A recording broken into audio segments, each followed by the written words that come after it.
welcome back.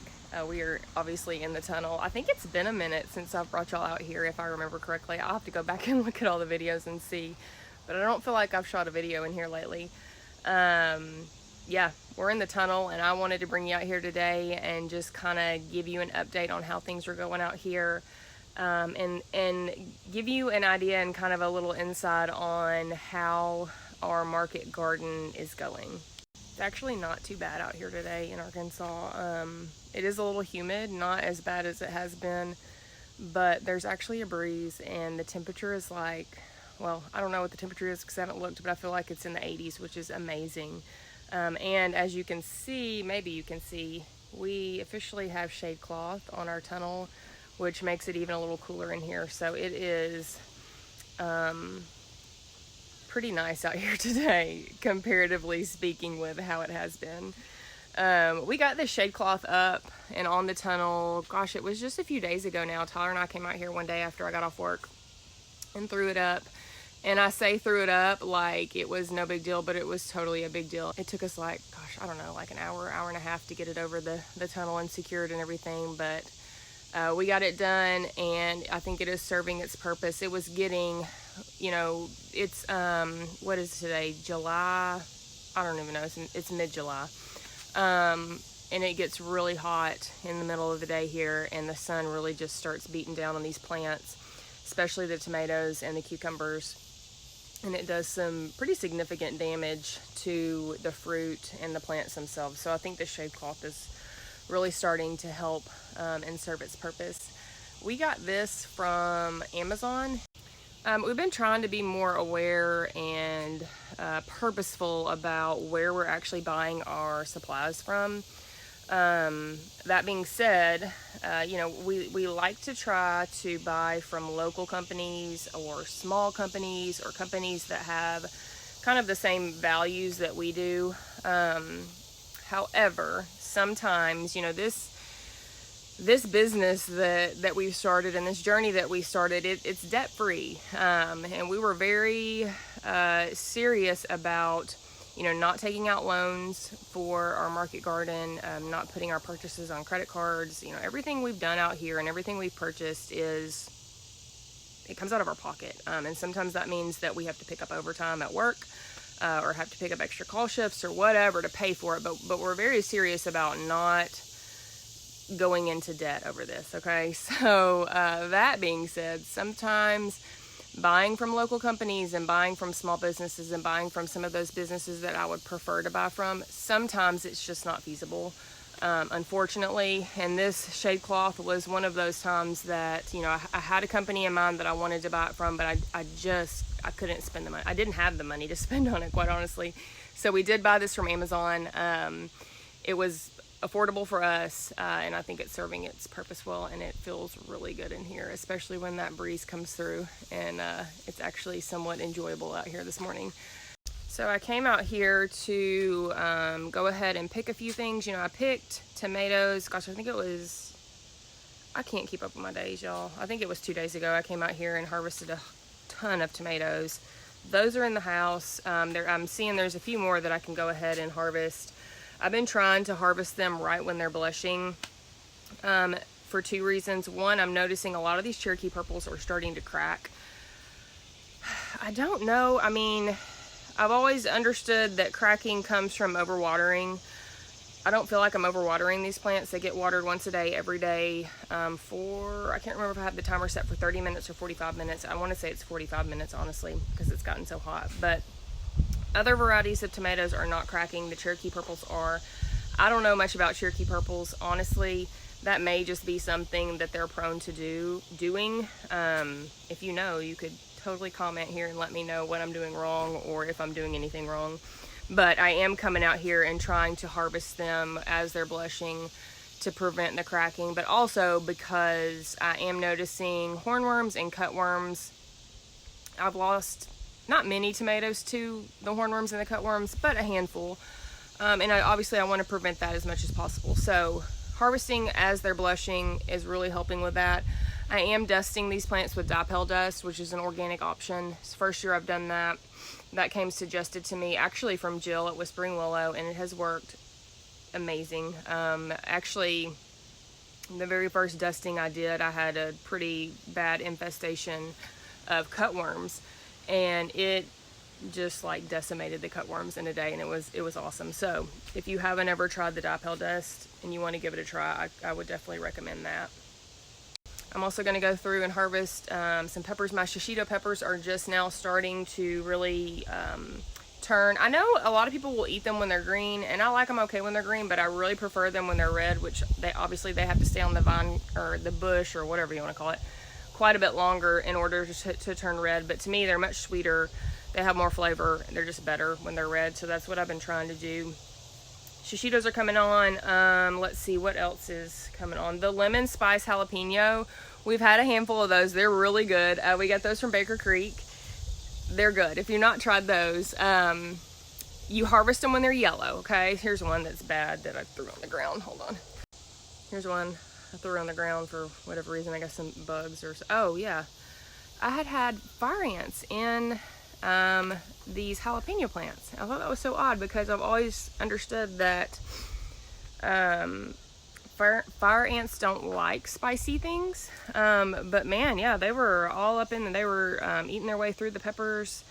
And I lost a handful of those, but got that kind of under control, and I think we're good to go now. But thought that was odd. But anyways, those jalapenos, you harvest them when they turn yellow. They're so good. So right when you first bite into them, there's this slightest little hint of sweetness, and then the jalapeno flavor hits, the spice hits, and it tastes just like a regular jalapeno to me.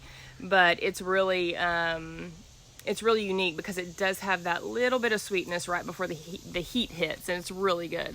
Check out this guy. You see that little visitor? I'll try not to scare him away. Something else, as I've really been like obviously upping my gardening game and learning more and more about organic gardening, is I've been really like hyper aware of not just the pests, the bad bugs, but the beneficial bugs.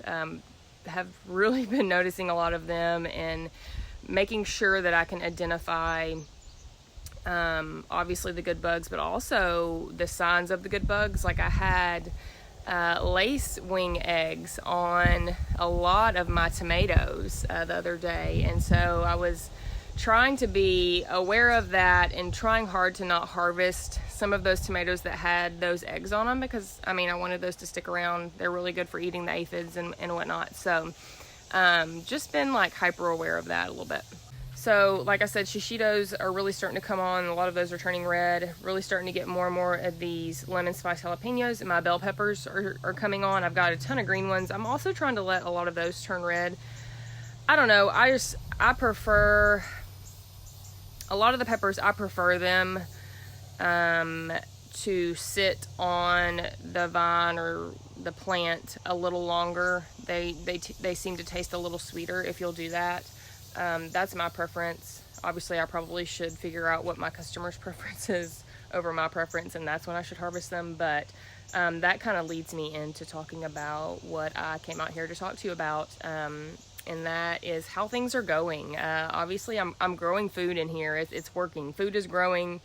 The pests have not overtaken this tunnel. Disease has not overtaken this tunnel, although I am having disease and I am having some pest issues. Hence the reason my cucumbers here are about at my waist now. The beetles have overtaken these guys, and I'm about to rip them up out of the ground, but I'll talk about that in a little bit too. But yeah, I just wanted to talk to you about how it's going, how my original plan is going, or not going, maybe I should say. And if you want to know what my original plan is, I did make a video about what our market garden plan was, how we were planning to market this stuff and get it into people's hands and make money off of it. And I'll link that in the comments below here. I don't mean to make this sound like it's been a total failure. It is not at all. I'm making money. It is working. At the end of every week, I'm left over with very little produce. So it's working. I'm selling it, but I feel like I'm working really hard to sell it, where in my mind, before all this started, I don't know, I had this idea that people were going to be like knocking my doors down for my produce, because I love it so much. I thought everybody else would too.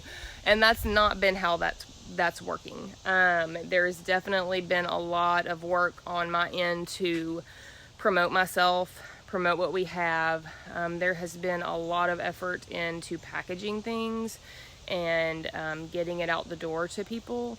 And there has been, well, pretty much every day I feel like I'm running around like a dang chicken with my head cut off. There is just very little organization to how I am doing things. It is very much a disorganized process, and a lot of that is my fault because I really don't know what I'm doing. In my mind, before all this started, when I made that video of what our plan was to, to package up these boxes and sell them to, have X number of boxes available each week and to market them on social media and to sell them. In my mind, it was going to be like this perfect harmony, and all of the plants in here were going to ripen at the same time. I would go in, I would make boxes, and I would immediately post them on social media, and they would all sell, and I would take them to one location and people would pick up from that one location, and it was all just going to be like this perfect harmony, and it sounds really awesome, and I really do wish that's the way this was working, but it is not at all, and that's okay. In hindsight, now that everything is ripening and I can kind of look back on my plan and how it's actually played out, I see some flaws in my plan, and so I kind of just wanted to walk you through what those flaws were, how it could have been better for me, how it can still be better for me, and things that are still not going well for me and I haven't figured out why, or I haven't come up with a plan for how to make it better. And I'm doing that for two reasons. One is because maybe other people are wanting to do this same thing I'm doing, and maybe it could help you, get started and know, well, hey, that didn't work for her. Maybe I need to come up with a different plan. So maybe it would be helpful for somebody, but also, heck, maybe you've been through this too, and you can drop me comments down in my comment section and let me know things that have worked for you, because that would be really awesome. So like I said before, if you want to know what my original plan was, go back and watch that video. It explains what my plan was. It sounds stinking awesome, but also know it ain't worked out like that. And reason number one, it has not worked out the way I wanted it to, is because things have not ripened together. So in this tunnel is, I have cucumbers, peppers, and tomatoes in this tunnel, and I thought, weekly I would be able to, fill boxes almost like a subscription style box, like a CSA model, be able to fill these boxes, have X number of boxes a week, and sell them to people. And in hindsight, I'm like, what were you thinking? Of course things didn't ripen together, and they never do. They never have for you. So why would you think that you would have these boxes of, a variety of produce? So what actually ended up happening was, I had this entire row of cucumbers over here to my right. These suckers started pumping out cucumbers sometime in June. I'd have to go back and look, but sometime in June they started pumping out the cucumbers, and when they did, it was out of control. So many cucumbers. So that's what happened. I had a whole bunch of cucumbers.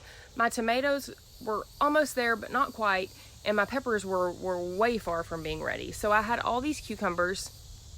I started posting them just on my personal Facebook page and the gym I teach at.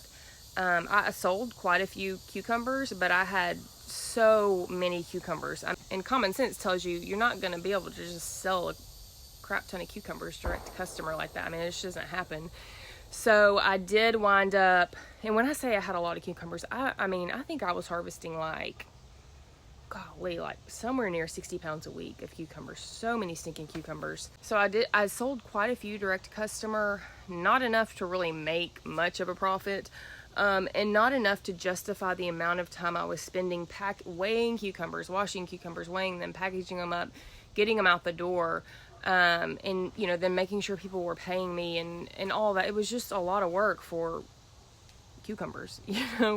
I did sell some wholesale, but the same thing there. Not a lot of wholesalers want cucumbers. And, you know, I'm also thinking about it in hindsight, like, well, yeah, like, Lauren, we don't buy a lot of cucumbers. Like, we don't eat a whole lot of cucumbers. So, of course, not a lot of people want just cucumbers. So, lesson number 1, don't plant so many dang cucumbers next year, and maybe even plant them a little later in the season because they ripened so quick before anything else. And these cucumbers are about to come out of the ground here. Those I'll leave for a little while because they've done really well. Those are the Excelsior from Johnny Seeds. They have held up to the cucumber beetles and disease better than these have. These are the Piccolinos. Although I will say the Piccolinos, when they started pumping out cucumbers, it was so many. But yeah, the beetles have they've gotten to these guys. And so I'm going to be ripping these up probably today, either today or tomorrow. Rip them up. I want to get something planted here quickly because I don't want to waste the space. I don't have a concrete plan. I'm thinking what I'm probably going to do is amend this ground with maybe some feather meal. Never used feather meal before. I've heard really good things about it, but I'm going to probably amend the ground with feather meal. And I've got another succession of tomatoes. I'm doing the Grand Marshalls from Johnny Seeds and then a cherry tomato variety from Johnny Seeds. And I can't remember the name off the top of my head, but we'll probably plant those here because they're in the house. I need to harden them off. They're in the house right now. They'll get hardened off and then they'll be about ready to go in the ground. So that's probably what I'm going to do. So then my tomatoes started coming on. So then I had tomatoes and cucumbers. And I also had I have flowers out in our home garden. And so I thought, okay, this is what I can do. Make boxes with tomatoes, cucumbers, and then I can make really small like flower bouquets. And that would be enough to kind of make a box, so to speak. And I can market those. And those have done okay. They've done okay. People weren't knocking down the doors again like I thought they would be. And as I think through it, I think my main problem is I don't have enough variety. You know, when you think CSA box, you think major variety, or at least that's what I think. I think of a lot of different options in one box. It's not just tomatoes, cucumbers, and a little bundle of flowers. So I think that's where a lot of my problem has been, is I don't have enough variety right now to offer a subscription style, CSA style box. So what I've been doing the last few weeks is harvesting and then marketing on my Facebook page, marketing on our gym's Facebook page. We have like a buy sell gym page. And marketing on those 2 platforms and just telling people what I have, what the cost is. Tell me, you know, what do you want, and I'll package it up for you and I'll bring it to the gym. And that's worked well. It's worked well. I feel like it's been very disorganized, however. There's not any sort of consistency that is there. It's basically, I'm harvesting when I notice things are starting to ripen.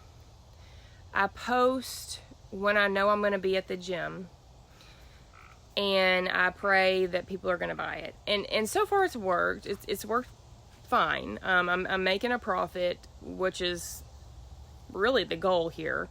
But I feel like it could be better. And honestly, for my sanity, it's got to be better because I'm stressed out. And there's no organization, there's no consistency on my part. And what I really want is I want a consistent customer base that knows what to expect from me, but I can't expect to have that if I'm not going to be consistent myself. And right now, I'm personally not able to be consistent. So I'm not really able to be consistent right now because of my job at the hospital. I do work 2 days a week at the hospital. I don't get to pick my days that I work. They are picked for me. I also take call certain number of days a month. And so that just, it makes it where I can't be a consistent person. And so, or consistent seller of produce, I guess I should say. So I can't say, hey, every Tuesday I'm gonna have this, or every Tuesday you can expect this from me, because sometimes I work Tuesdays, or sometimes I have to be on call Tuesdays, and that makes it really hard to be a consistent market gardener. So I say all of that to say that in my original video I said, you know, we don't want to do farmers markets. It's not what we want to do, for a couple of different reasons, and you can go, if you want to see that, you can go back and watch that video. But here I am to say that tomorrow we are doing our first farmers market. We actually have a few reasons we want to do it. Number one is because Knox, our 6-year-old, he has been asking to do a farmers market. He wants to help run the booth. Now, is that something he's going to want to do long term? I don't know. This may be something that he's like, oh, this sounds fun, let's do this, and then he does it once and it's, you know, not what he thought. But I don't know, we just thought, you know what, if this is something he wants to try out and he wants to do, who are we to keep him from doing that? So tomorrow we'll be doing our very first farmers market, and it's going to be in Greenbrier, where we're from. And so I actually won't even be there. I have to teach a class at the gym, hence the reason it's hard for me to be consistent, because just my personal schedule is not consistent. So Tyler and Knox are going to take that over. They're going to do the farmers market. I'm going to have everything packaged up for them, and they're going to head that up for me tomorrow, which is awesome.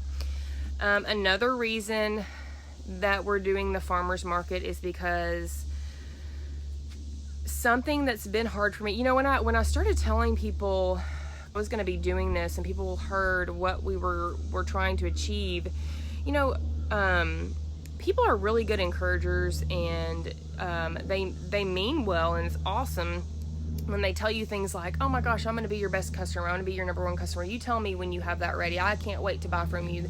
Those sorts of things, they mean well 100%, and they want to encourage you. However, when it comes down to it, a lot of times they're not the customer they said they were going to be. So it has been hard. It's like, you know, all these people that told me, you know, oh my gosh, I can't wait, when's it going to be ready, when's it going to be ready, and they act so excited, and they are truly excited. I do believe they are excited, and then it comes down to it and you're like, okay, it's ready, and then it's like crickets. You're like, well, crap, like, this is why I thought people were going to be knocking down my door buying my stuff.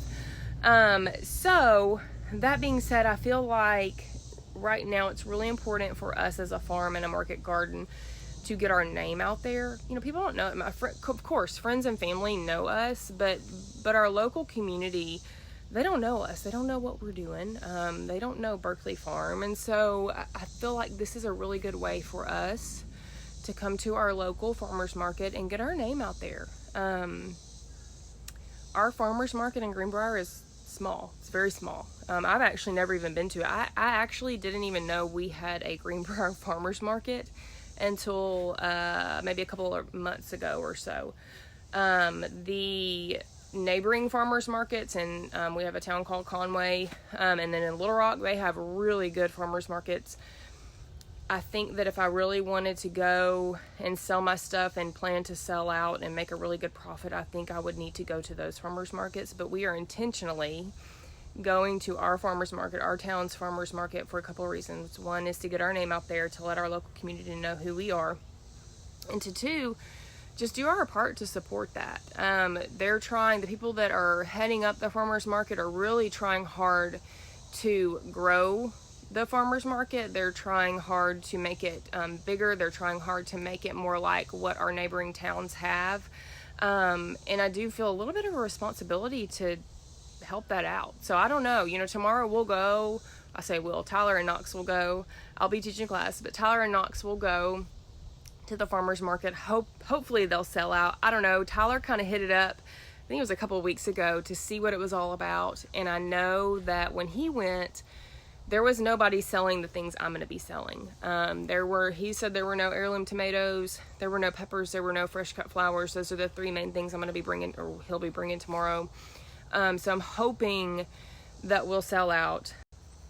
So that's why we are choosing to do farmers market. One, to support Knox and help him to do the things he wants to do.